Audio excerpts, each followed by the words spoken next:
Sois le bienvenu. Dans cette vidéo, nous allons parler de logique et raisonnement. Savez-vous qu'il y a des énoncés qui ne sont ni vrais ni faux? Et oui, il y a des énoncés comme ça, que vous en connaissez, très banal.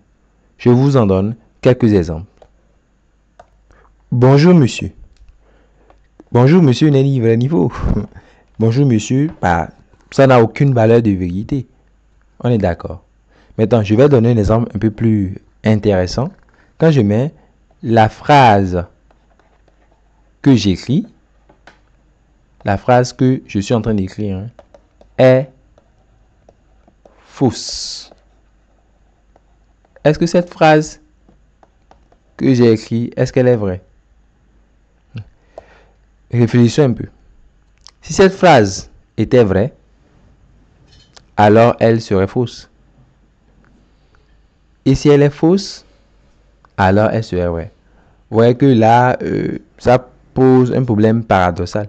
Si cette phrase était vraiment vraie, ça voudrait dire que le fait qu'elle dise qu'elle est fausse est correct. Et donc, elle serait fausse. Mais si elle était fausse, ça veut dire que le fait qu'elle dit qu'elle est fausse serait faux. Donc, la phrase serait vraie.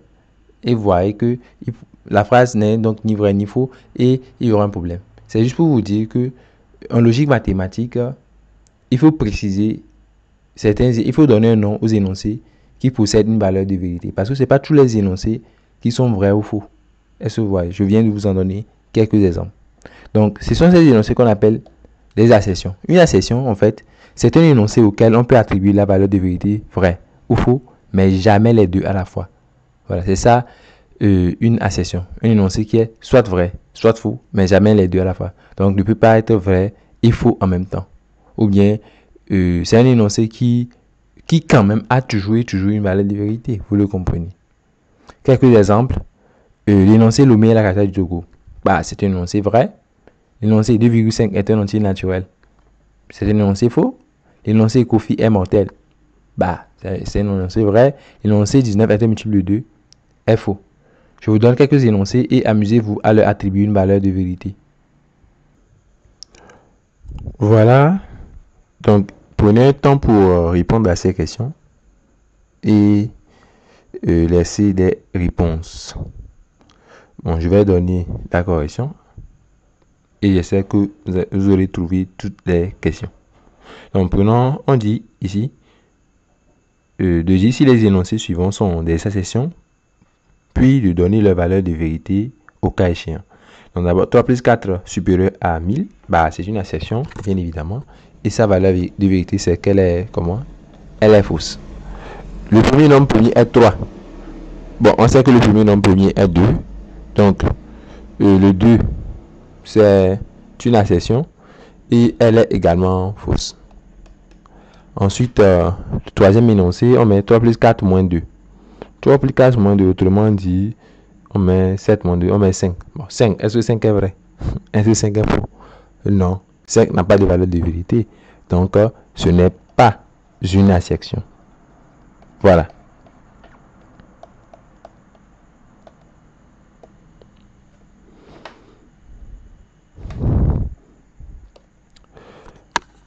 On passe à la notion du prédicat. Un prédicat est un énoncé contenant des lettres appelées variables et qui est tel que, quand on place ces variables par des éléments donnés, on obtient une assertion.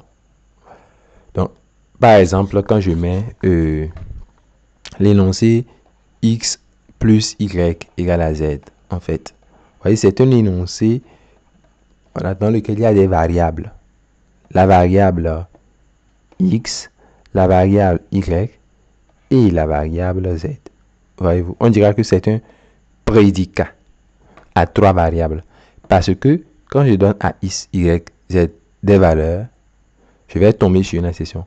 Quand je donne à x la valeur 3, à y la valeur 4, à z la valeur 7, ça me donne l'énoncé 3 plus 4 égale à 7, qui est une assertion qui est vraie. Vous voyez? Donc un prédicat, comme l'énoncé l'a dit, c'est en fait tout simplement un énoncé dans lequel il y a des variables. Okay? Les variables ici sont des variables tous réelles. Je pourrais le noter par exemple P de X, Y, Z. Pour dire que c'est un énoncé qui dépend de trois variables qui sont ainsi X, Y et Z. Tout simplement. D'autres exemples de prédicats. Voilà. L'énoncé P de N. N est un multiple de 2. Est un prédicat. Car il devient une accession quand on donne une valeur à N. Tout simplement. Par exemple, P de 10 est une accession vraie. 10 est un multiple de 2. L'énoncé P de 10 c'est 10 est un multiple de 2. C'est vrai. Par contre, P de 11. 11 est un multiple de 2. Est une accession fausse. L'énoncé suivant P de X A. X appartient à. Ici, c'est un prédicat en fait. Un prédicat qui a deux variables. Les variables ici, c'est quoi? C'est X et l'ensemble A. Il y a une première variable qui est X et une deuxième variable qui est A. Par exemple, quand on place X par 1 et A par l'ensemble grand N, ça va donner 1 appartient à N. Et c'est vrai. Mais si vous remplacez X par racine carrée de 2, par exemple, et A par l'ensemble grand Q, vous aurez racine carrée de 2 appartient à Q. Mais vous savez que racine carrée de 2 n'appartient pas à Q. C'est un nombre irrationnel. Donc P de racine de 2Q est une accession fausse. Voilà. Maintenant, on va parler des connecteurs logiques. Voilà. Maintenant, on a eu à définir précédemment certaines assertions. On a défini ce que c'est qu'une assertion comme étant un énoncé qui est vrai ou faux et jamais les deux à la fois. Voilà. Maintenant, on peut à partir de deux assertions former une autre assertion. À partir de deux assertions existantes, on peut former une troisième assertion. Par exemple, si j'ai 3 plus 4 égale à 7 et 2 inférieur à 1, j'ai ici deux assertions. Je peux à partir des deux assertions former l'assertion 3 plus 4 est inférieur à 7 et 2 inférieur à 1. J'obtiens une nouvelle assertion. Voilà. C'est-à-dire j'ai pris deux assertions, atomes en quelque sorte, et j'ai formé une assertion molécule à partir des deux atomes que j'ai à ma disposition. Voyez-vous, en les connectant. Le et sera appelé un connecteur logique parce qu'il connecte deux assertions. Vous pouvez mettre au lieu d'un et un ou qui est aussi un connecteur logique pour avoir la session 3 plus 4 est égal à 7 ou bien 2 inférieur à 1. Vous pouvez mettre un signe d'équivalence et vous aurez là 3 plus 4 est égal à 7 équivaut à 2 inférieur à 1. Vous pouvez mettre une implication pour avoir la session 3 plus 4 égale à 7 implique que 2 inférieur à 1. Voilà. Mais vous pouvez même prendre la négation de 3 plus 4 égale à 7 qui serait 3 plus 4 différent de 7. Bref, sachez qu'à partir des assertions existantes, on peut former une nouvelle assertion. C'est ça l'idée des connecteurs logiques. Voilà. Le premier dont on va parler sera la négation. La négation, bien évidemment, d'une assertion P, c'est quoi? C'est l'assertion notée non, comme ça. On met un symbole comme ceci et on met P. C'est l'assertion notée ceci. À lire non P. Il faut lire non P. La négation de P. Non P qui est comment? C'est une assertion qui est vraie lorsque P est fausse et fausse lorsque P est vrai. Voilà. C'est-à-dire, l'assertion non P, c'est une assertion dont la valeur de vérité est le contraire de celle de P. Ouais. Voilà. Donc, si P est vrai, comme vous pouvez le voir ici, par exemple, dans ce tableau, on dit si P est vrai, vous voyez que non P est faux. Si P est faux, vous voyez que non P est vrai. C'est comme ça qu'on définit la négation. On est d'accord? Voilà. Donc, on donne un simple exemple. Quand on prend l'énoncé P égale 2 plus petit que 4, quelle est sa négation? La négation de P, non P, c'est l'énoncé 2 est supérieur ou égal à 4. Parce que si 2 n'est pas plus... Voilà. Si la négation, notez-le bien, déjà quelque part, voilà. Si X n'est pas strictement inférieur à Y, on a quoi? Si X n'est pas strictement inférieur à Y, c'est que soit X est égal à Y, ou soit X est supérieur à Y. Donc la négation de ceci, c'est... Voilà, la négation de ça est tout simplement X supérieur ou égal à Y. Remarquez donc que par passage à la négation, on a remplacé le signe strictement inférieur par le signe quoi? Supérieur ou égal. Voilà. Vous voyez que ici, P est comment? P est vrai, n'est-ce pas? Parce que 2 est plus petit que 4. Par contre, non P est faux. Voyez? Si P était faux, non P serait vrai. Voilà. Je vous donne quelques exemples tout naturellement. La section P, 24 est un multiple de 2. A pour négation, quoi. Non, P 24 n'est pas un multiple de 2. On est d'accord. Le prédicat, il s'appartient à A. A pour négation, quoi. Le prédicat, il se n'appartient pas à A. On est d'accord. Voilà. Donc, vous voyez que quand vous voulez chercher la négation, par passage à la négation, par passage à la négation, le symbole inférieur est strictement inférieur remplacé par le symbole supérieur ou égal.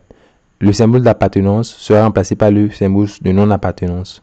Et si on vous dit la négation de X, la négation de X égale à Y, c'est quoi? C'est tout simplement X différent de Y, n'est-ce pas? Donc, dans cette énoncé, on a remplacé l'égalité par voilà, différent. Donc, et réciproquement. En fait, cela veut dire qu'en fait, si on mettait aussi supérieur ou égal, notez bien que l'autre sens aussi est vérifié. Hein. Notez-le très bien. Voilà, donc c'est dans les deux sens en fait. Donc je vais mettre aussi une flèche ici pour dire que quand vous avez supérieur égal, vous allez remplacer par strictement inférieur. Est-ce que vous voyez? Voilà. Donc c'est très important que vous connaissiez ça. Je vais vous donner quelques énoncés. Vous allez essayer de me donner leur négation. Donc voilà, essayez de donner la négation de ces assertions.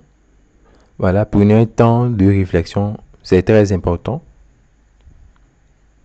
Donc on commence. Kofi a porté un habit noir. Qu'est-ce que c'est que la négation? Voilà. Pour celui qui a dit Kofi a porté un habit blanc, ça fait presque rire, c'est faux. Kofi a porté un habit noir. Voilà. Quelle est la négation de Kofi a porté un habit noir? C'est tout simplement Kofi n'a pas porté un habit noir. Voilà. Parce que si Kofi n'a pas porté un habit noir, ça ne veut pas dire que Kofi a porté un habit blanc.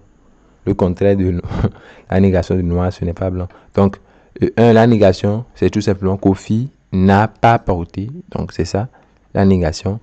Kofi n'a tout simplement pas porté un habit noir. En ce qui concerne le 2, l'énoncé A plus B inférieur à C, sa négation, c'est quoi? A plus B est strictement supérieur à C. Voilà. L'énoncé F est une application croissante. La négation, pour celui qui a dit que la négation F est une application décroissante, c'est faux. La négation de F est une application croissante, ce n'est pas F est une application décroissante. Vous pouvez faire une visualisation graphique, tout simplement. Parce que si on dit qu'une application elle est croissante, c'est que sa courbe est en train de monter. Et vous voyez, voilà. C'est que sa courbe est en train de monter, un truc comme ça, par exemple. Voyez-vous, la courbe de la fonction, ça monte. Maintenant, on est en train de dire, quelle est la négation de la courbe monte? La courbe monte, la négation n'est pas qu'elle descend. Hein. La négation, c'est elle peut faire n'importe quoi, elle peut monter et descendre, tout ça là. Vous voyez? La négation de F est croissante n'est pas F est décroissante. Si vous voyez, la négation c'est que F n'est pas croissante tout court. F n'est pas une application croissante. Parce que si une application n'est pas croissante, ça ne veut pas dire qu'elle sera forcément décroissante. Parce qu'elle peut être tantôt croissante, tantôt décroissante sur l'intervalle. C'est-à-dire elle n'est pas obligée d'être monotone. Voilà. Donc la négation de F est une application croissante, c'est F n'est pas une application croissante. On passe au dernier. On prend l'énoncé tous mes amis ont eu leur bac cette année. Tous mes amis ont eu leur bac cette année. Donc c'est comme si par exemple, prenons un cas, vous avez 3 amis. Numérotés 1, 2 et 3. Quand on dit que tous mes amis, tous vos amis ont leur bac cette année, ça veut dire que 1 a eu son bac, 2 a eu son bac et 3 a eu son bac cette année. Maintenant, quand on n'est pas dans cette situation, on est dans quelle situation? Quand on n'est pas dans la situation où 1, 2, 3, eux tous ont eu leur bac, on est dans quelle situation? Pour celui qui a dit qu'on est dans la situation où 1, 2, 3, eux tous n'ont pas eu leur bac, c'est faux. C'est faux.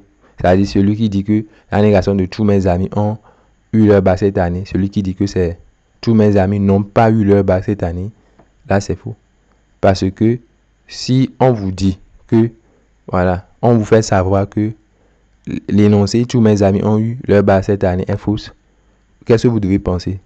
Ce que vous devez penser, ce n'est pas que eux tous ont échoué, mais qu'il y a une personne parmi les trois là qui a échoué. Parce qu'il suffit que si la personne 1 a échoué, l'énoncé là serait faux automatiquement. L'énoncé 4 serait faux. Il suffit que 1 ait échoué pour que l'énoncé tous mes amis ont eu leur bac cette année soit faux. Parce que le simple fait qu'une seule personne a échoué suffit pour vous dire que le tout là n'est pas vérifié. Parce qu'il y a au moins un qui n'a pas pu avoir son bac. Voyez, donc la négation de tous mes amis ont eu leur bac cette année, c'est j'ai au moins un ami qui n'a pas eu son bac cette année, par exemple. Voyez, j'ai au moins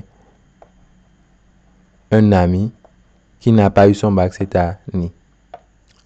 Voilà donc. D'autres exemples. Bon, passons au second connecteur, la conjonction. Voilà. C'est quoi la conjonction des accessions P et Q? Voilà. La conjonction, c'est pour symboliser le I. Le I, la conjonction.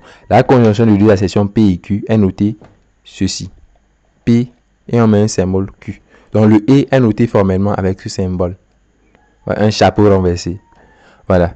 Et donc la conjonction de l'accession P et Q a l'accession notée P et Q.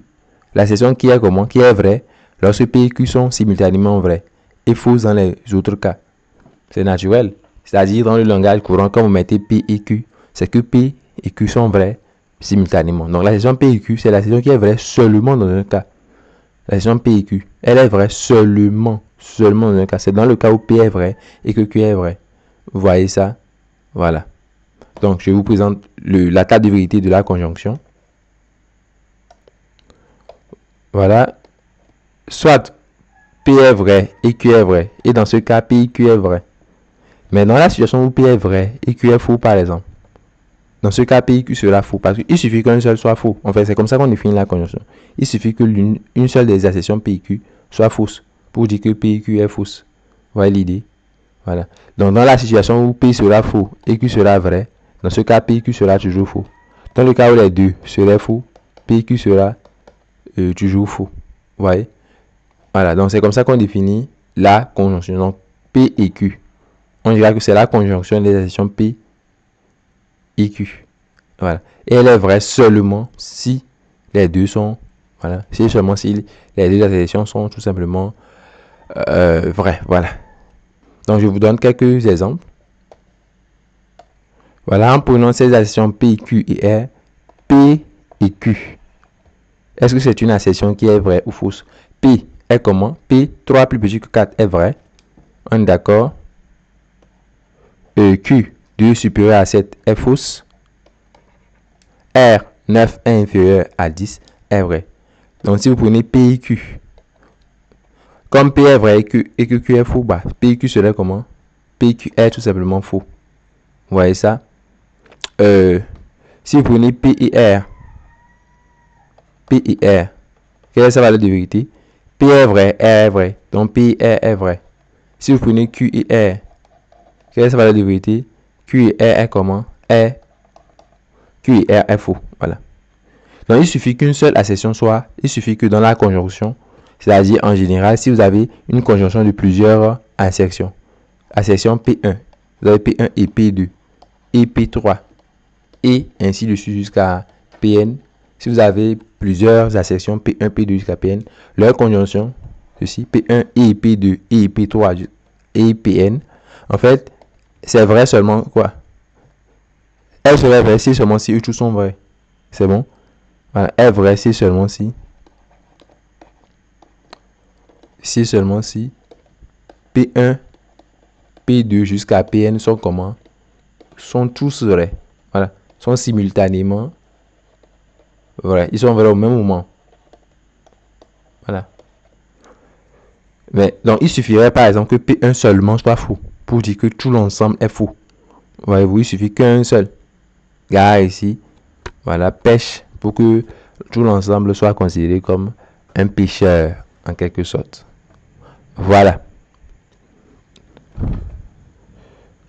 Donc c'est ce qu'il faut comprendre au niveau de la conjonction. Voilà, quelques exemples. Considérons les deux propositions P et Q suivantes. P, 10 est divisible par 2. Q, 10 est divisé par 3. La proposition P et Q est comment? Est fausse. Parce que quand on prend P, 10 est divisé par 2, elle est vraie. Et Q, 10 est divisé par 3, elle est fausse.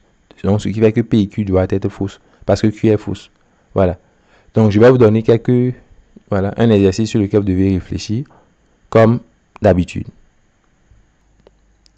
Voilà.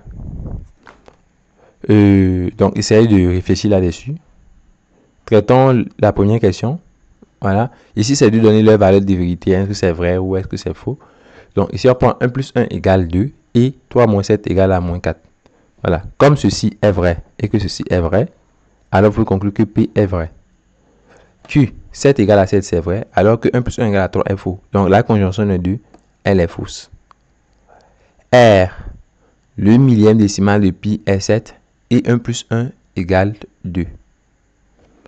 Je vais modifier un peu. Je vais mettre, au lieu de 1 plus 1 égale à 2, je vais mettre 1 plus 1 égale à 3. Voilà. Dans le millième décimal de pi, donc essayez de répondre à la question là. Le millième décimal de pi est 7 et 1 plus 1 égale 3. Le millième décimal de pi, je ne le connais franchement pas. Je ne le connais pas, tout simplement. Je ne connais pas le millième décimal de pi. Voilà. Mais 1 plus 1, je sais. Je sais que 1 plus 1 doit être égal à 2. Donc, ceci, en fait, est faux. Est-ce que vous voyez? Ceci est faux. Mais nous savons que pour la conjonction, il suffit qu'une seule assertion dans la conjonction soit fausse. Pour que la conjonction soit fausse. C'est-à-dire que si P est fausse, P et Q est fausse aussi. Et il suffit que P soit fausse pour que P et Q soient fausses. Voyez-vous? Là, donc, ici, c'est comme si 1 plus 1 égale à 3 est faux. Donc, même si je ne connais pas le millième décimal de pi, je peux dire sans aucun mal que R est faux. Donc, celui qui va commencer par chercher le millième décimal de pi ici, il va se casser la tête seulement. Il va se casser la tête seulement. C'est pas la peine d'aller chercher. Parce que vous voyez que 1 plus 1 égale à 3 est faux. C'est déjà suffisant pour dire que R est faux. Parce que vous êtes au niveau de la conjonction. Mais dans la mesure où on avait mis au lieu de 1 plus 1 égale à 3, on avait mis 1 plus 1 égale à 2. Que je note S, le millième décimal de pi est 7 et 1 plus 1 égale au lieu de 3, on met 2. Voilà. Dans ce cas, nous aurons plus de mal pour donner la valeur de vérité de S. Voilà. Pourquoi je dis cela? En fait, ici, on sait que 1 plus 1 égale à 2 est vrai. Est-ce que vous voyez? On sait que c'est une assertion vraie. Donc, avant de dire que S est vrai, il faut aller connaître. Ici, vous êtes obligé de connaître le millième décimal de pi. Vous êtes obligé de le connaître. Sinon, vous ne pouvez pas répondre, voilà, à S. Parce que vous savez déjà que 1 plus 1 égale à 2 est vrai. Donc, si le second était, si le millième décimal de pi était vraiment 7, dans ce cas, S serait vrai. Au cas contraire, voilà, S serait faux. Mais je parie que le millième décimal de pi n'est pas 7. Une petite recherche sur le net me permet d'avoir cette image où on donne 1000 décimales de pi. Voilà, donc, vous voyez que le millième décimal de pi, c'est quoi? C'est le chiffre 9. C'est le chiffre 9, le millième décimal de pi. Ce qui fait, c'est que dans ce cas, S est faux parce que l'énoncé le millième décimal de pi, S7 est faux. Voyez? Donc, la conjonction là, elle est tout simplement fausse. Voilà. Mais c'est parce que le millième décimal de pi, S7, parce que ceci est faux que voilà S serait comment, que S serait faux aussi. Alors qu'au niveau de R, voilà, je n'avais pas besoin de connaître le millième décimal de pi parce que je savais déjà que 1 plus 1 égale à 3 est faux. Donc méditez là-dessus, c'est très important. Voilà. En gros, ce qu'il faut savoir, c'est que si P est faux, P et Q est comment? Si P est faux, quelle est la valeur de vérité de P et Q? P et Q est faux, quelle que soit la valeur de vérité de Q. Il suffit que P soit faux pour dire que P et Q est faux, ou bien il suffit que Q soit faux pour pouvoir dire que P et Q est faux. Voilà. Donc, maintenant, on va parler de la disjonction, c'est-à-dire du ou. Voilà. La disjonction des actions P et Q notées P ou Q. Donc, P ou Q, le symbole pour ou, c'est le chapeau renversé comme ça. Si vous savez que vous pouvez confondre la conjonction avec la disjonction, remarquez que la conjonction, on a mis i comme ça. Vous allez voir que c'est analogue à le symbole de l'intersection, le i. C'est renversé. Le ou, c'est comme ceci. C'est analogue au symbole de l'union. qui est comme ça. Donc, c'est une façon, en fait, de ne pas se tromper, en fait. Voilà, donc la disjonction de la section P et Q, notée P ou Q, c'est la section qui est comment? Qui est vraie lorsque l'une ou moins des deux de la section P et Q est vraie et fausse lorsque les deux sont fausses. J'explique cela. Quand je dis P ou Q, c'est pour dire que l'une des deux de la section P et Q est vraie. Voilà, quand on met P ou Q. Voilà. P ou Q, c'est pour... Elle est vraie lorsque P est vrai ou Q est vrai, vous voyez. Voilà. Voilà. Elle est vraie lorsque l'un des deux est vrai. Il n'est pas obligé que... C'est pas obligé que P soit vrai et Q soit vrai. C'est pas obligé. Mais sachez que si P est vrai, Q est vrai. P ou Q est vrai. Si P est vrai, Q est faux. P ou Q sera encore vrai. Il suffit que l'un soit vrai, quoi. Si Q est vrai et que P est faux, ça serait vrai. Le seul cas où P ou Q est faux, c'est le cas où P est faux et que Q est faux. Sinon, il suffira qu'un seul soit vrai. Est-ce que vous voyez l'idée? Le ou, c'est comme ça que le mathématicien définit le ou. Voilà. Donc, d'où la table de vérité de la disjonction. Voilà. Dans le cas où P est vrai et Q est vrai, vous voyez que P ou Q est vrai. Dans le cas où P est vrai, Q est faux, P ou Q est encore vrai. Dans le cas où Q est vrai, P est faux, P ou Q est encore vrai. Mais le seul cas où P ou Q est faux, c'est le cas où les deux P et Q sont faux. Voilà. Donc, un exemple, si on prend 10 est divisé par 2 et 10 est divisé par 3, P ou Q serait vrai dans ce cas parce que P est vrai. Et je vois. Retenez bien que quand on met le ou, retenez bien ça. Quand on met le ou, il suffit qu'un seul soit vrai. Pour la disjonction de plusieurs additions, il suffit qu'un seul dans la disjonction soit vrai pour dire que la disjonction elle est vraie. Le seul cas où la disjonction est fausse, c'est lorsque toutes les accessions qui composent cette disjonction-là sont fausses. Voilà. P1 ou P2 ou P3 ou ainsi de suite APN est vrai si seulement si l'une ou moins des additions P1, P2, P3, Pn est vrai. Voilà. Donc, je vous donne un petit exercice par rapport à ça. Essayez de donner les valeurs de vérité des additions suivantes. P ou Q, P ou R, P ou S, Q ou S, S ou R. Et aussi donner la valeur de vérité de T. 1 plus 1 égale à 2. Ou il y a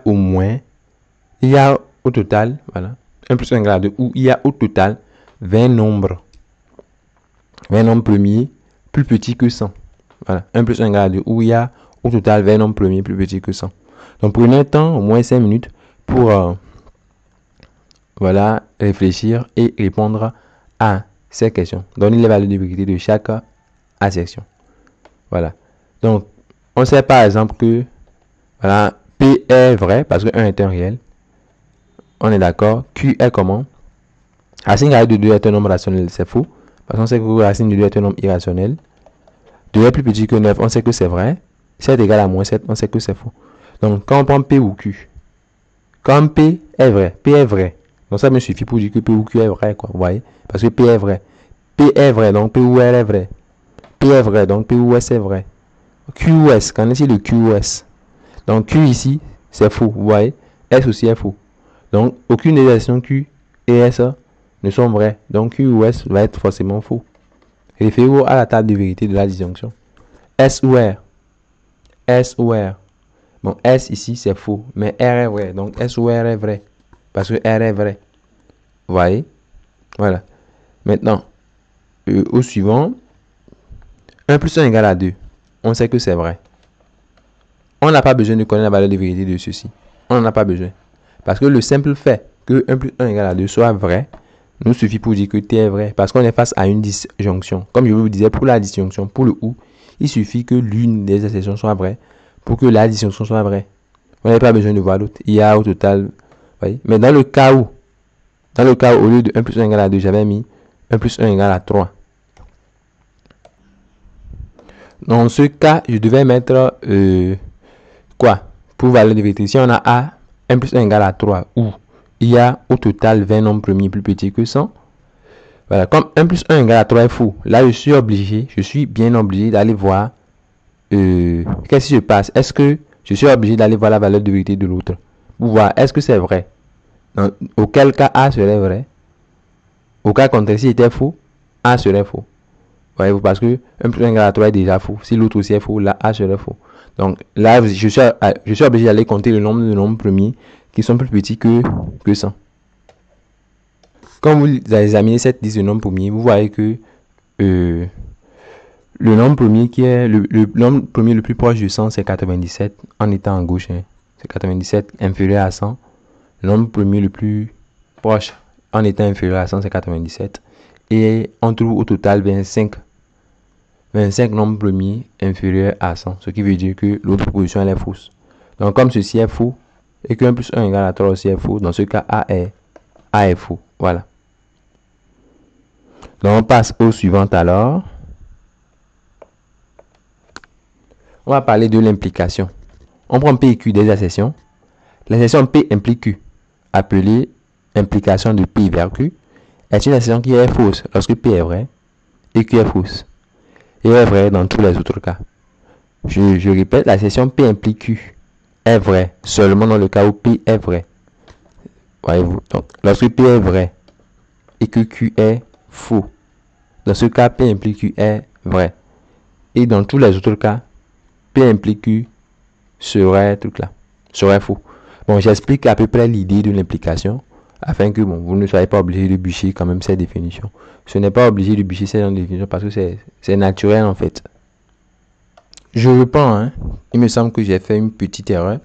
L'assertion P implique Q est fausse. Elle est fausse seulement dans un cas. C'est dans le cas où P est vrai, Q est faux. Notez-le bien. Donc, l'assertion P implique Q, elle est fausse si et seulement si P est vrai et Q est faux. Et est vrai dans les autres cas. Voilà, je disais vouloir donner un exemple. Si on prend, voilà, P implique Q, en fait, ça veut dire quoi? P implique Q veut dire si P, alors que comme P implique Q, P entraîne Q, ça veut dire si P, alors Q. Si P est vrai, alors Q est vrai. Si P, alors Q. Voilà. C'est comme par exemple, on dit que si on a une réaction entre le carbone et le dioxygène, ça donne le dioxyde de carbone. Si ça là, alors ça là. C'est une relation de cause à effet. Si P, alors Q. Voilà. S'il pleut, alors la terre est mouillée. S'il pleut, alors la terre est mouillée. C'est une relation de cause à effet. La cause implique l'effet. La cause implique la conséquence. Si la cause est vraie, alors la conséquence est vraie. Dans quelles conditions P implique Q serait-il faux? Dans quel cas P implique Q serait faux? Dans quel cas il serait faux? Voilà. Imaginez que vous êtes dans un cas où P est vrai. Imaginez que vous êtes dans un cas où P s'est réalisé, mais Q ne s'est pas réalisé. C'est-à-dire il y a P. Imaginez que vous êtes dans ce cas que il y a P. C'est-à-dire il y a P, P est là, mais il n'y a pas de Q. Il n'y a pas. C'est que si P est vrai et que Q n'est pas là, c'est que P n'entraîne pas Q. Vous voyez? C'est que si P entraînait Q, si P implique Q, dans ce cas, si P est là, automatiquement Q va suivre. Parce que Q est une conséquence de P. Donc dans le cas où P serait là, mais Q ne serait pas là, dans ce cas, P ne va pas impliquer Q. C'est pour ça qu'on vous dit que P implique. C'est pour ça qu'on définit P implique Q comme ça. P implique Q, c'est l'assertion qui est fausse seulement dans le cas où P est là, mais Q n'est pas là. C'est-à-dire si P est là et Q n'est pas là, il n'y aura pas de relation de cause à effet. Voyez-vous? C'est ça l'idée de l'implication. Donc retenez que l'implication de P et de Q est fausse seulement dans un cas. C'est dans le cas où P est faux et Q vrai. Dans les autres cas, l'implication est vraie. Voilà.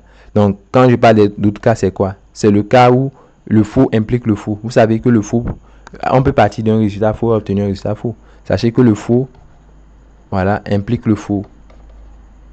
Je peux passer de quelque chose de faux et obtenir quelque chose de faux. Et ça serait, l'implication que j'ai fait serait vraie. Par exemple, si je prends moins 1 égale à 1, je peux ajouter 1 aux deux autres membres, 1 à chaque membre et avoir, en ajoutant 1, j'aurai 0 égale à 2. Voyez-vous, on va dire de cette implication qu'elle est vraie. Voilà. On va dire, le faux implique le faux est vrai. C'est-à-dire le seul cas, ça retenu que le seul cas où P implique Q est faux là. C'est le cas où P est vrai, Q est faux. Dans les autres cas, ça sera vrai. Le faux peut donner le faux, quoi. C'est ça l'idée. Le faux peut donner logiquement du faux, naturellement. De la même façon, le faux peut entraîner du vrai. Hein. Le faux peut donner du vrai. Le faux peut donner du vrai. C'est facile à voir aussi. Par exemple, si je fais moins 1 égale à 1, et imaginez que j'élève au carré. Je dis moins 1 au carré égale à 1 au carré. C'est vrai. L'implication, elle est vraie. Voilà. Moins 1 égale à 1 est faux. Moins 1 au carré égale à 1 au carré est vrai. L'implication, elle est vraie. Voilà. Donc, en fait, le faux donne du net. En gros, ce que vous devez retenir, c'est que c'est comme si, à partir de quelque chose qui est faux, on peut avoir quelque chose qui est faux. Mais à partir de quelque chose qui est faux, on peut avoir aussi quelque chose qui est vrai. En gros, le faux donne tout, quoi. Ça peut donner n'importe quoi. Ça peut donner le vrai ou le faux. Ouais. Donc, il suffit que, c'est que si vous avez par exemple que P est faux, si P est faux, P implique tout, P implique n'importe quoi, serait forcément vrai. Ce n'est même pas la peine de connaître la valeur de vérité de Q. Mais le cas où, dans le cas où P est vrai, c'est-à-dire que si P est vrai, là, vous êtes obligé de connaître la valeur de vérité de Q. Pour connaître P implique Q, vous devez dire que c'est quoi? C'est vrai dans quel cas? Si Q est vrai. Et ça serait faux si quoi? Si Q est faux. Parce que dans ce cas-ci là, nous serons dans la situation où P est vrai, et Q comment? Et Q faux. Et dans ce cas, on l'a dit dans la définition que l'implication serait fausse. L'implication est fausse seulement dans ce cas. Voilà, d'où on a cette table de vérité pour l'implication. Donc P, Q, P implique Q. Donc on a les situations, soit P est vrai, Q est vrai, soit P est vrai, Q est faux, soit P est faux, Q est vrai, soit les deux sont faux. Voilà. Voilà, donc P implique Q, on a dit que c'est faux dans un seul cas. P implique Q est faux dans un seul cas. C'est lorsque P est vrai, Q est faux. Donc dans ce cas-ci. Dans les autres cas, ça serait vrai. C'est ça la table de vérité de l'implication.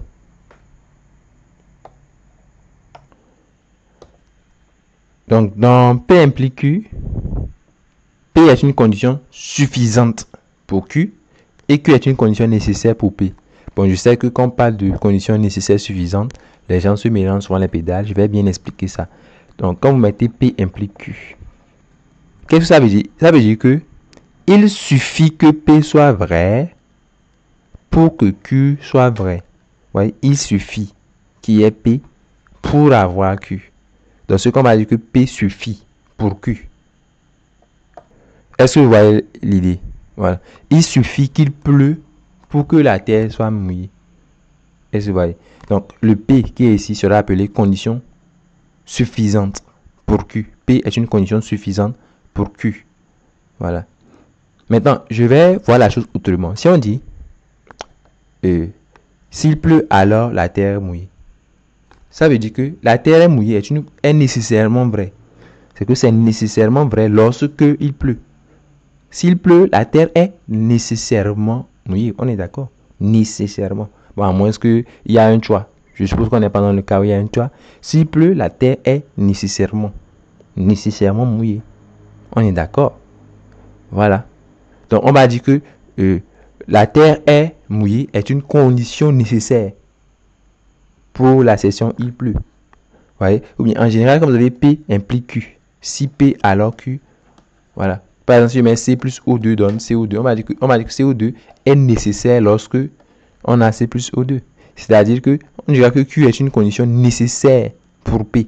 C'est pour dire que si P est là obligatoirement, Q est là, on dira que Q est nécessaire pour P. Voilà. Maintenant, on va mettre au clair la notion de réciproque et de contraposé. Comme vous avez l'implication Q implique P, on l'appelle réciproque de l'implication P implique Q. Donc, il suffit en fait d'inverser les choses. Hein. Mettre Q à la place de P et P à la place de Q pour avoir la réciproque. Notez bien que c'est la réciproque. C'est différent de la contraposée. La contraposée de P implique Q. Pour avoir la contraposée de P implique Q, vous devez prendre non Q, le mettre au début, et non P, le mettre à la fin. Voilà. Est-ce que vous voyez? Donc, il ne faut pas confondre la réciproque de P implique Q avec sa contraposée. C'est deux choses différentes. Est-ce que vous voyez? Maintenant, je ferai quelques remarques sur voilà, la réciproque et la contraposée. La chose est que, quand on prend d'abord la réciproque, voilà, la réciproque de P implique Q, c'est-à-dire Q implique P. Voilà, les deux n'ont pas forcément la même valeur de vérité. P implique Q n'a pas forcément la même valeur de vérité que Q implique P. Je veux dire par quoi par là? Je veux dire que P implique Q peut être vrai, tandis que Q implique P va être faux. C'est possible. Je vous donne un exemple. C'est-à-dire, prenez le cas où, voilà, le cas où P est vrai. Si P est vrai et que Q est, quant à lui, faux. Alors, répondez à la question, P implique Q est comment? Et Q implique P, il serait comment? Donc, si P est vrai, voilà, si P est vrai et Q est faux, dans ce cas, c'est que P implique Q serait comment? Il serait vrai. Il serait faux plutôt, hein, excusez-moi. Puis c'est la définition. Le vrai, c'est comme ça que moi je retiens la chose. Hein. Ayez des façons mnémotechniques de retenir les choses. Le vrai, voilà, ne peut pas donner ce qui est faux. Logiquement, le vrai, on ne peut pas partir de la vérité pour avoir le faux. Est-ce que vous voyez? En général, on ne peut pas le faire. Donc, le vrai implique le faux. Bah, ça, c'est faux. Donc, P implique Q est faux. Voilà. Ici, Q implique P. C'est quoi? Le Q est comment? Q est faux. Q est faux. Et P est comment? Et P est vrai. Je vous ai expliqué que le faux peut donner du vrai. On peut partir de quelque chose de faux et avoir quelque chose de vrai. Vous voyez? Donc, Q implique P ici est vrai. Vous voyez? Q implique P est vrai. Q implique P est tout simplement vrai. Vous voyez, dans ce cas que P implique Q et Q implique P n'ont pas forcément la même valeur de vérité. C'est pour ça que je dis que P implique Q ne veut pas forcément dire Q implique P. Voilà. Je donne un exemple. On vous dit, s'il pleut, la terre est mouillée. On est d'accord? Est-ce que ça veut dire que si la terre est mouillée, c'est qu'il pleut? Pas forcément. La terre peut être mouillée parce que j'ai versé de l'eau de lessive sur la terre ou autre chose. Mais si la terre est mouillée, ça ne veut pas encore dire qu'il pleut. Mais on peut quand même dire que s'il pleut, la terre est mouillée. Ouais, si il pleut, la terre est mouillée. C'est-à-dire, il pleut implique la terre est mouillée, est vrai, alors que la terre est mouillée implique il pleut, est faux.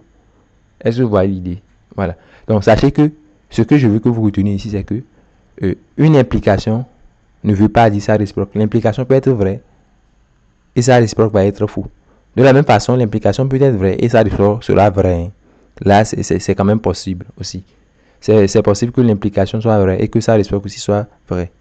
Voilà.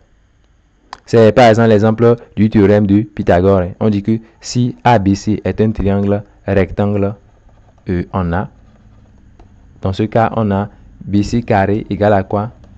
AB carré plus AC carré. Mais sachez que c'est vrai aussi dans l'autre sens. C'est-à-dire que si BC carré est égal à AB carré plus AC carré, alors ABC est un triangle rectangle en A.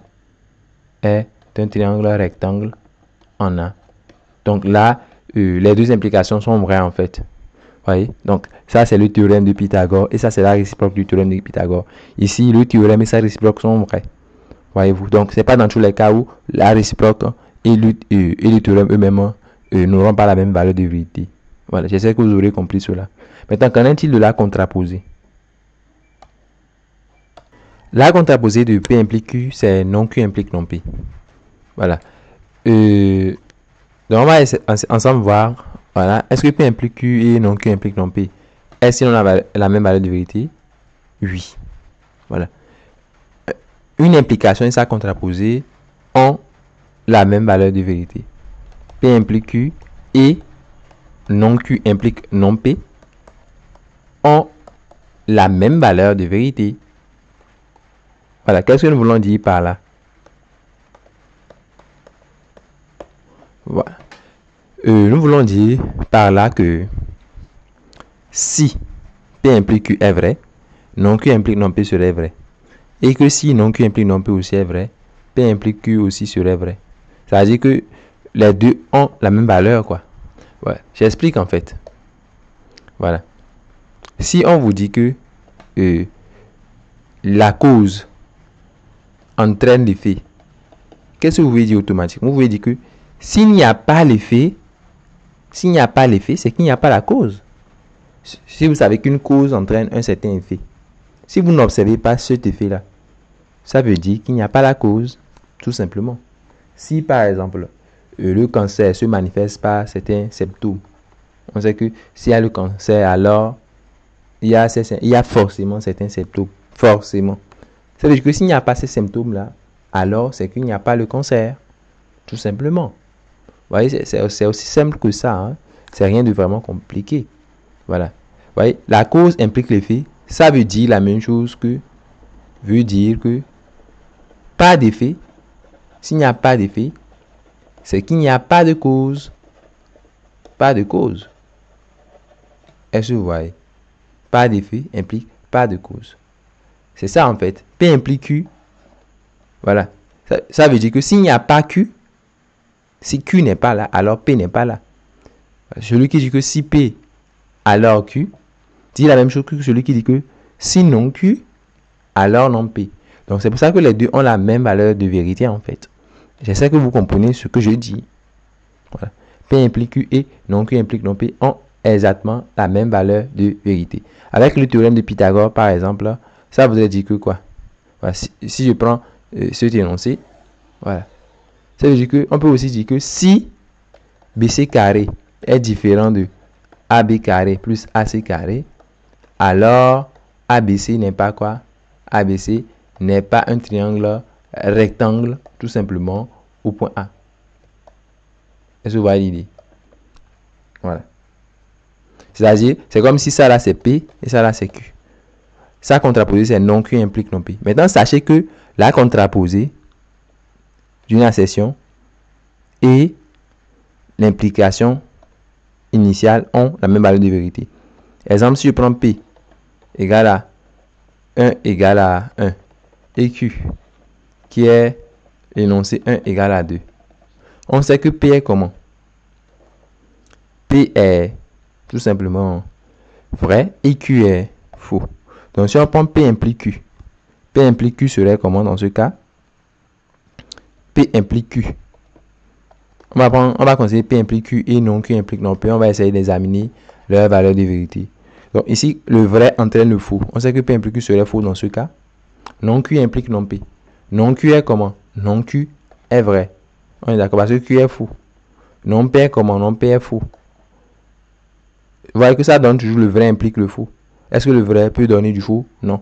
Donc ceci est faux. Vous voyez que dans les deux cas, P implique Q et non Q implique non P, voilà, sont faux. Ils ont la même valeur de vérité, quoi. Si P implique Q est faux, non Q implique non P serait faux. Si P implique Q est vrai, non Q implique non P serait vrai. Voilà.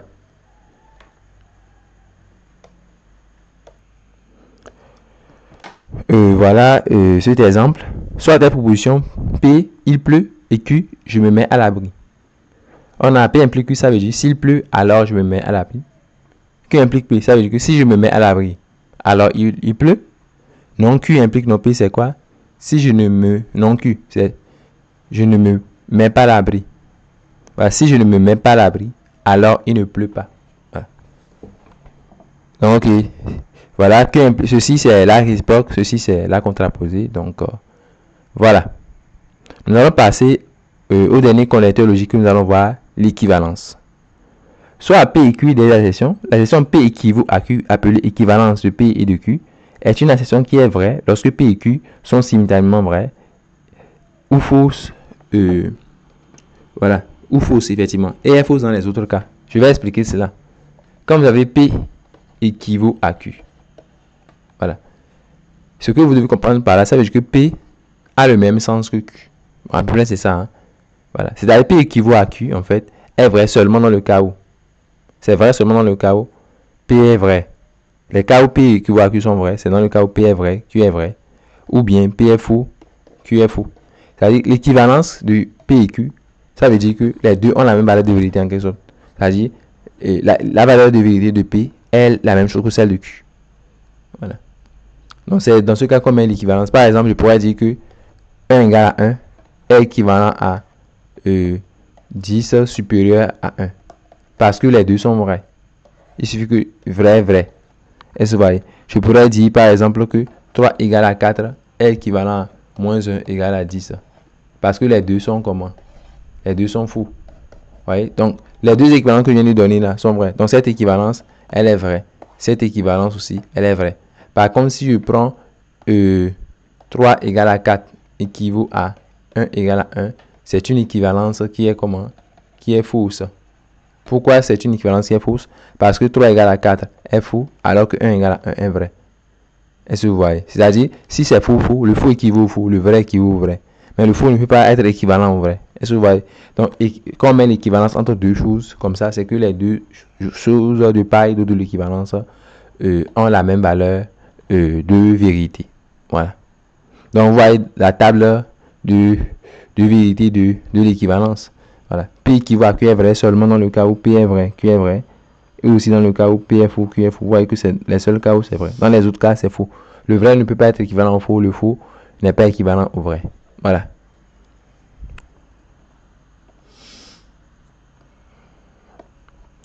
On va maintenant parler de tautologie et d'incompatibilité. Une tautologie, c'est quoi? C'est une assertion composée qui est vraie, quelles que soient les valeurs de vérité des assertions qui la composent. C'est ça une tautologie. C'est une assertion composée qui est toujours vraie. Par exemple, voilà. Quand on prend P ou non P, c'est une tautologie. Pourquoi? Je vais essayer de visualiser cela dans une table de vérité. Soit P, bon, soit on sait que soit P est vrai ou faux, on est d'accord. Voilà. On est soit dans le cas où P est vrai ou P est faux. Maintenant, dans ce cas, comment est non P? Si P est vrai, dans le premier cas, si P est vrai, on sait que non P sera comment? Non P serait faux. Et si P est faux, dans ce cas, si P est faux, dans ce cas, non P est comment? Non P est vrai. Voilà. Maintenant, on va essayer de voir ce qui se passe pour P ou non P. P ou non P. Le vrai ou faux. On sait que quand on met le ou, le symbole de la disjonction en deux assertions, elle est vraie quand? La disjonction de deux assertions, elle est vraie lorsque l'une au moins des deux est vraie. C'est-à-dire, il suffit que l'un des deux soit vrai pour dire que le P ou non P est vrai. Ou bien, donc ici, vrai, on a vrai ou faux. Donc, on sait que P est vrai, donc ça suffit pour dire que P ou non P est vrai. Vous voyez ça? Voilà. Ici, on voit que non P est vrai. Donc ça suffit pour dire que P ou non P est aussi vrai. Vous voyez que dans tous les cas, P ou non P est vrai. Donc nous pourrons dire que P ou non P est vrai ici, quelle que soit la valeur de vérité. Voilà, quelle que soit la valeur de vérité de P. Vous voyez? Dans ce cas, on dit que P ou non P est une tautologie. Parce que c'est toujours vrai, quoi. Vous voyez? Donc, si P est vrai ou P ou non P est vrai. Si P est faux, P ou non P est vrai. Dans tous les cas, il est vrai. On parle de tautologie. Et ça se comprend facilement. P ou non P, c'est vrai. C'est-à-dire, P ou non P est toujours vrai. Parce qu'on a toujours P ou non P. L'un des deux est forcément vrai. P ou non P est toujours vrai. Voilà. Parce que si on n'a pas P, on aura non P. Si on n'a pas non P, on aura P. Dans ce cas, P ou non P est toujours vrai. Voilà, je vais vous donner un autre exemple de tautologie. Quand celui qui met P et P implique Q, il a une tautologie. Ceci, voilà, on peut dire que c'est une tautologie. C'est une tautologie. Essayez de vérifier avant de voir mon explication du pourquoi c'est une tautologie.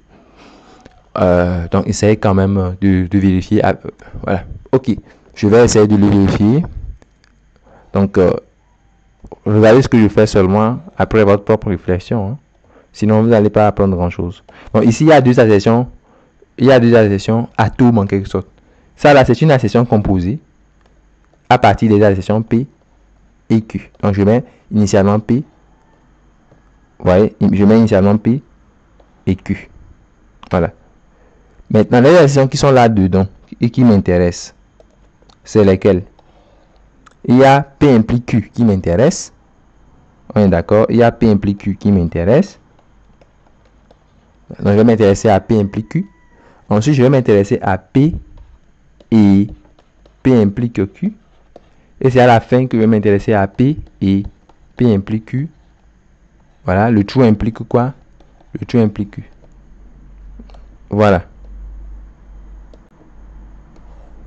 On est d'accord. Maintenant, on est dans quel cas avec P et Q initialement? Voilà. Il faut se poser la question. On est dans quelle situation? Donc, soit P est vrai, Q est vrai. Soit P est vrai, Q est faux.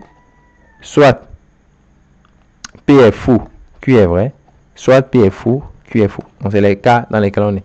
Plaçons dans le premier cas, le cas où P est vrai, Q est vrai. Dans ce cas, on sait que l'implication est vraie. Parce que le seul cas où l'implication est faux, c'est le cas où le vrai implique le faux. Retenez-le bien. Le seul cas où c'est faux, c'est le cas où le vrai implique le faux. Donc ici, comme c'est vrai, vrai, alors c'est vrai. Donc P implique Q est vrai. Voilà. On est d'accord. Maintenant, on passe au suivant. P, on a ici P et P implique Q. P est comment? C'est que c'est la conjonction de deux accessions. P, d'abord, P qui est vrai. Ensuite, P implique Q. P implique Q qui est comment? Qui est vrai aussi. Donc c'est comme si j'ai vrai et vrai. On sait que la conjonction P implique Q est, la conjonction de deux accessions est vraie lorsque tous les deux sont vrais, quoi. Comme est le et, il faut que eux soient vrais. Voilà. Donc là, je dois dire que P et P implique Q est vrai. Voyez-vous. Maintenant, quand on a ça, P et P implique Q, c'est-à-dire quand on a le premier et implique Q, P et P implique Q est comment? Tout d'abord, P et P implique Q est vrai. Q, quant à lui, est comment? Q. Q est vrai aussi. Donc, on voit que ça donne vrai implique vrai. Parce que celui-là est vrai, celui-là est vrai. Donc, ça donne bien vrai implique vrai. Et on sait que c'est vrai. Vrai implique vrai est vrai. Voilà, là, c'est bon. Et vous complétez de la même façon la deuxième ligne du tableau. Ici, on est dans le cas où P est vrai, Q est faux. P est vrai, Q est faux. Vous voyez? Comme je suis dans ce cas, l'implication, comment? Le vrai entraîne le faux. On sait que c'est faux. Voilà. Maintenant, P et P implique Q est comment? P et P implique Q. On voit que P est comment d'abord. On voit que P est vrai. P implique Q est comment? Est faux. Donc, si vous mettez un et entre les deux, c'est comme si vous aurez vrai. Vous aurez vrai et faux, quoi. Vrai, il y aura vrai, faux. Vrai et faux. On sait que ça sera faux. Parce qu'il faut que les deux soient vrais avant de dire que c'est vrai. Donc, ça sera faux ici. Voilà. Maintenant, vous aurez, ici, vous aurez quoi? Voilà. P et P implique Q. Ici, c'est comment? P et P implique Q, c'est faux. Donc, ici est faux. Q, quant à lui, est comment? Q, quant à lui, est faux aussi. Le faux implique le faux. On sait que ça donne le vrai. On est d'accord? Voilà. Et on fait les autres aussi. Voilà. Donc, ici, sur la troisième ligne, P est faux. Q est vrai. Donc, P implique Q serait comment? Le faux entraîne le vrai. On sait que c'est vrai. Voilà. Maintenant, P et P implique Q. On a le cas où P est comment? D'abord, P est faux. C'est déjà suffisant pour dire que P et P implique Q est faux.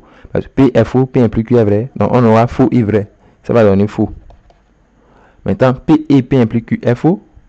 Donc, on est dans le cas où ceci est faux. Q ici est comment? Q est vrai. Donc, on est dans le cas où Q est vrai. Ici. On est dans le cas où Q est vrai. Mais P et P implique Q est faux. Donc, on aura faux implique vrai. On sait que c'est aussi vrai. Voyez-vous? Mais dans le dernier cas, P est faux, Q est faux. On sait que P implique Q serait vrai.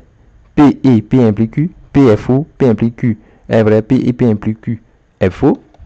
Voilà. Donc, on aura ici P et P implique Q qui est faux. Et Q qui est faux. Donc, on aura le faux qui implique le faux. Le faux qui implique le faux, bah, c'est aussi vrai.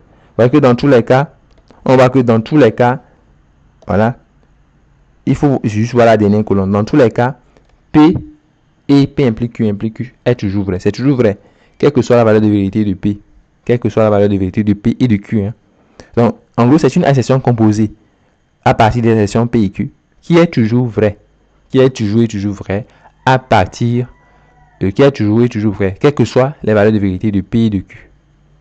Donc, nous dirons que c'est une tautologie. Est-ce que vous avez compris l'idée de tautologie? Je vais vous donner quelques assertions. Vous me direz parmi les assertions que j'ai données, lesquelles sont les tautologies. Vous allez faire ça en exercice. Voilà les assertions en question. Vous pouvez marquer une pause et chercher à faire cet exercice. Voilà. Après réflexion, vous trouverez que ceci est une tautologie, que ceci est une tautologie, alors que ceci n'en est pas une. Bon, pour le dernier, on va ensemble vérifier ça rapidement. Vous verrez qu'il y aura une ligne qui ne tombe pas sur vrai. Hein. Il y aura forcément une ligne qui ne tombe pas sur le vrai.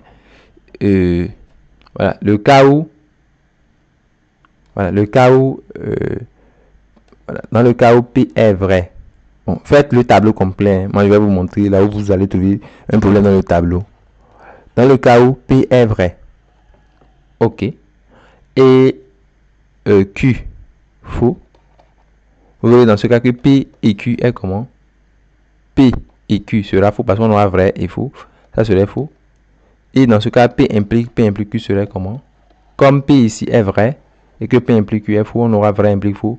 Dans ce cas, ça serait faux. Vous voyez que ça ne va pas tomber sur quelque chose qui est vrai. Vous voyez que P implique P et Q n'est pas toujours vrai.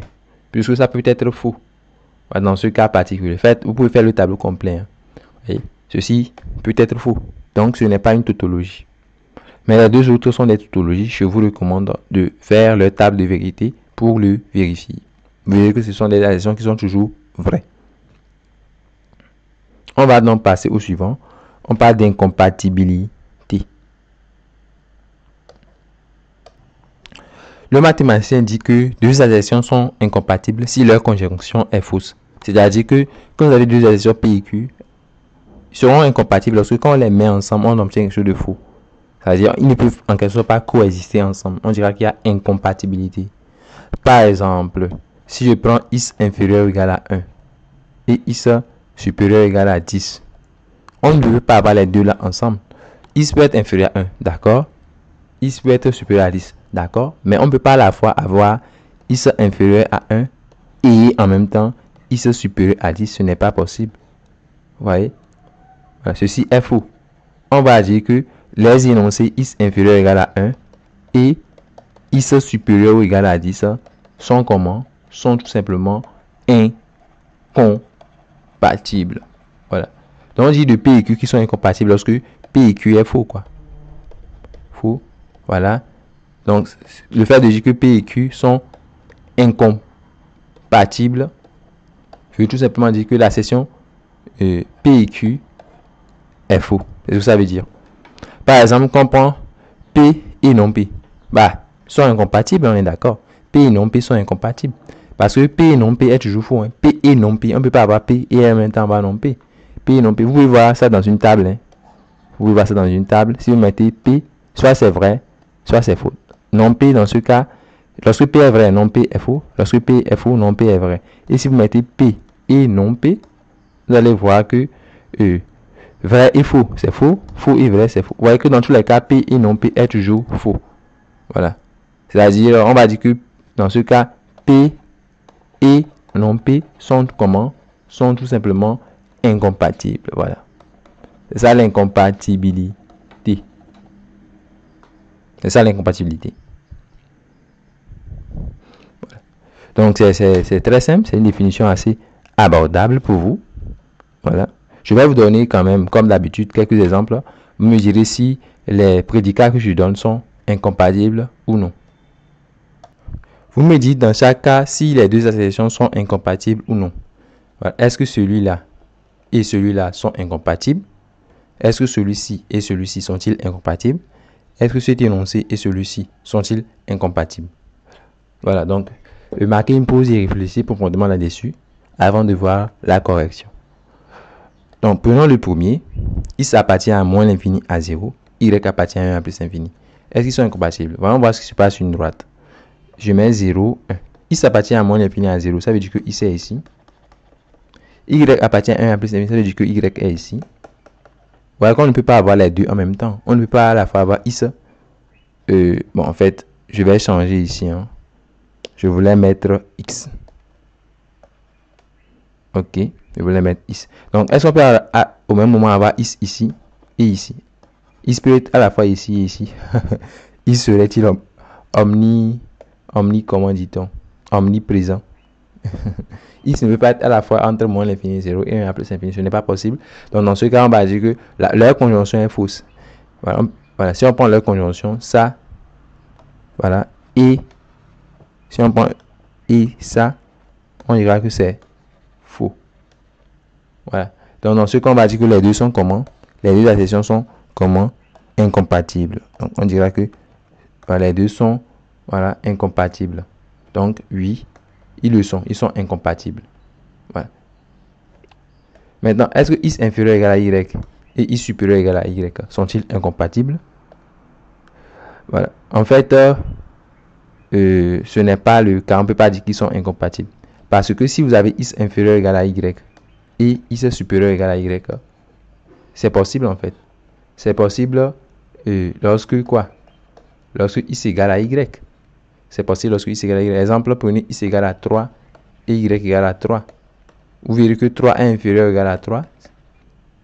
Et au même moment, 3 est supérieur ou égal à 3. Vous voyez que, voilà, c'est qu'on peut avoir les deux, quoi. On peut avoir x inférieur égal à y, et on va avoir au même moment x supérieur égal à y, dans le cas où x est égal à y. Donc, le fait de dire que les deux sont incompatibles, c'est faux. Voilà, ils seront incompatibles dans le cas où, au lieu de mettre supérieur ou égal ici, j'avais mis plutôt strictement supérieur. Dans ce cas, je pourrais dire qu'ils sont incompatibles.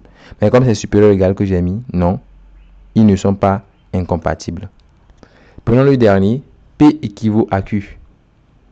Voilà, P équivaut à Q et P et non Q. Sont-ils incompatibles? P équivaut à Q. Voilà, on va ensemble voir s'ils sont incompatibles. Vous pouvez faire une table de vérité de la conjonction. Vous pouvez prendre P équivaut à Q. Vous pouvez conseiller cette... voilà. Vous pouvez faire la table de vérité de quoi? De la conjonction. Une table de vérité de ceci. Vous prenez P équivaut à Q et P et non Q. P équivaut à Q et P et non Q.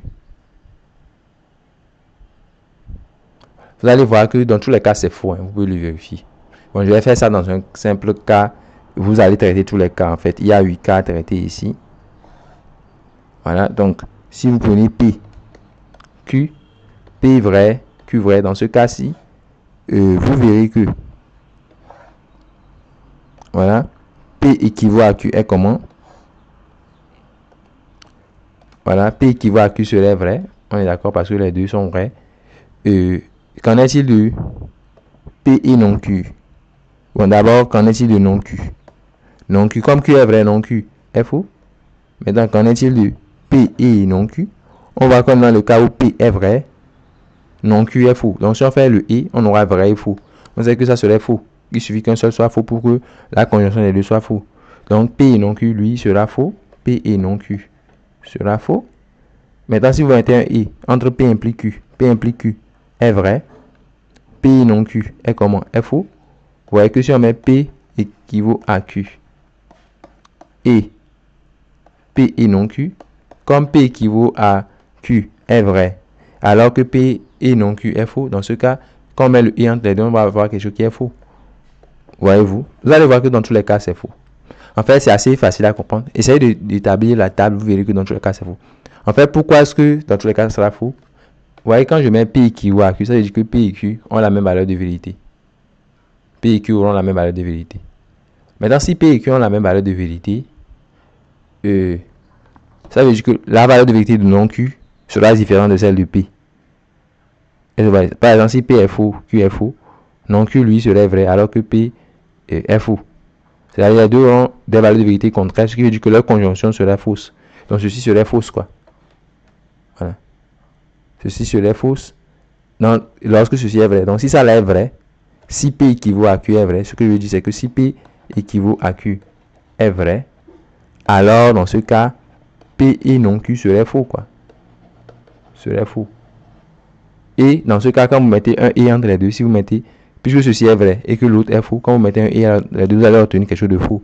Donc, c'est à peu près une explication que je suis en train de vous donner sur le fait de ça. Sinon, établir ici la table de vérité, vous allez voir que ça sera toujours faux. Et dans ce cas, vous allez dire que les deux énoncés, P équivaut à Q et P et non Q, sont incompatibles. Voilà. Donc, c'est ça, c'est ce qu'il en est pour l'incompatibilité. Nous allons maintenant parler d'équivalence logique. Voilà. Quand elles sont dit que deux assertions composées sont logiquement équivalentes, on prend R1 et R2, des prédicats composés. On dit que R1 et R2 sont logiquement équivalents si R1 est vrai, lorsque R2 est vrai, et R1 est faux, lorsque R2 est faux. Cela revient au même de dire que R1 et R2 ont la même table de vérité et un autre R1 logiquement équivalent à R2. On met les trois barres. On met R1 et on met trois barres comme ça et on met R2. C'est pour dire que R1 et R2 sont logiquement équivalents. Voilà. R1 et R2 ont la même table de vérité, quoi. Ils ont la même valeur de vérité. Voilà. Dans le cas contraire, on barre ça, on barre le symbole, voilà, comme ceci. Voilà. Donc, remarquez que, par exemple, ceci a beaucoup à voir avec ce qu'on a vu sur les tautologies. Par exemple, nous savons que, on avait vu que, qu'on prend, ce que je veux dire, c'est que quand vous avez R1 qui est logiquement équivalent à R2, ceci signifie que, voilà, ça veut dire que R1 et R2 sont logiques, les deux ont la même table de vérité. Ça signifie que l'assertion, le prédicat R1 équivaut à R2 est une tautologie. Ça veut dire que ceci est une tautologie. Pourquoi cela? Parce que ça sera toujours vrai, quoi. R1 équivaut à R2 serait toujours vrai. Voilà. Je donne quelques exemples de tautologie. Si on met par exemple, si on prend R1 égal à P et Q, alors qu'on prend R2 qui est égal à Q et P, bah, on pourra dire dans ce cas que, voilà, ils sont logiquement équivalents. Je veux dire que P et Q est logiquement équivalent à Q et P. Les deux sont logiquement équivalents. Voilà. Maintenant, pour vérifier la logique équivalence de deux assertions R1 et R2, ce que vous faites, c'est quoi? Voilà, vous faites une table de vérité, vous faites la table de vérité de chacun d'entre eux. La table de P et Q, vous faites la table de, vous mettez P et Q, voilà, pour pouvoir faire la table de P et Q. Vous faites aussi la table de Q et P. Voilà. Vous faites aussi la table de Q et P. Voilà. On sait que, voilà, si on a P vrai, Q vrai, P et Q est vrai. P vrai, Q faux. Dans les autres cas, ça serait faux. Hein. Faux, vrai, faux, faux, faux, faux. Maintenant, qu'en est-il de Q et P? Si Q est vrai, P est vrai, Q et P est vrai. Voilà. Dans les autres cas, ça serait faux. On est d'accord? Dans les autres cas, ça serait faux aussi. Vous voyez que la colonne qui correspond à P et Q, c'est la même chose qu'il y a au niveau de Q et P. Vrai, vrai, faux, faux, faux, faux. C'est-à-dire que lorsque P et Q est vrai, Q et P est vrai. C'est assez facile à comprendre quand même. Et lorsque P et Q est faux, Q et P aussi est faux. C'est-à-dire les deux ont la même valeur de vérité. Dans ce cas, on va dire qu'ils sont logiquement équivalents. P et Q est logiquement équivalent à Q et P. P et Q et P sont logiquement équivalents. Voilà. J'espère que vous avez compris cela. Sinon, on peut donner d'autres équivalences logiques. Hein. On peut donner d'autres équivalences logiques. Et ces équivalences logiques, nous allons les décortiquer dans une prochaine vidéo. À très bientôt.